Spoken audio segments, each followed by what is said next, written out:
বহুল প্রতীক্ষিত ত্রয়োদশ জাতীয় সংসদ নির্বাচন ও গণভোট অনুষ্ঠিত হবে 2026 সালের 12 ফেব্রুয়ারি। রোববার সন্ধ্যায় জাতির উদ্দেশ্যে দেওয়া এক ভাষণে নির্বাচনের তফসিল ঘোষণা করেন প্রধান নির্বাচন commissioner AMM Nasir Uddin. CEC তার ভাষণে তফসিল ঘোষণা দিয়ে জানান, গণভোট ও ত্রয়োদশ জাতীয় সংসদ নির্বাচনের ভোট গ্রহণ হবে আগামী বছরের 12 ফেব্রুয়ারি। ওই দিন সকাল 7:30 থেকে বিকাল 4:30 পর্যন্ত টানা ভোট গ্রহণ চলবে। জাতীয় সংসদ নির্বাচনে ব্যালট হবে সাদা কালো, আর গণভোটের ব্যালটের রং হবে গোলাপি।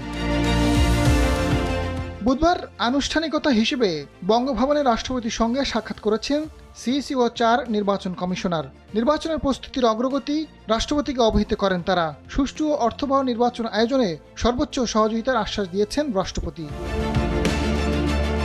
বৈঠক শেষে নির্বাচন কমিশনে ফিরে ইসি সচিব সাংবাদিকদের জানান, রাষ্ট্রপতিকে ভোটার তালিকা, রাজনৈতিক দল নিবন্ধন, সংসদ নির্বাচন ও গণভোট আয়োজন, ব্যালট পেপার তৈরি, রং নির্ধারণ, ব্যালট পেপার ভোটারকে দেওয়ার উপায়, মক ভোটিং এবং ভোট গণনার পদ্ধতি সহ সার্বিক প্রস্তুতির বিষয়ে জানানো হয়।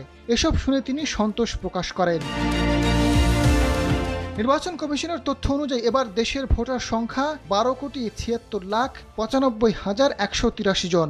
এর মধ্যে পুরুষ ভোটার 6,48,14,907 জন এবং নারী ভোটার 6,28,79,042 জন এবং তৃতীয় লিঙ্গের ভোটার 1,234 জন। চলতি বছরের 31 অক্টোবর পর্যন্ত যাদের বয়স 18 হয়েছে তাদের নিয়েই চূড়ান্ত ভোটার তালিকা প্রস্তুত করেছে নির্বাচন আয়োজনকারী সংস্থাটি।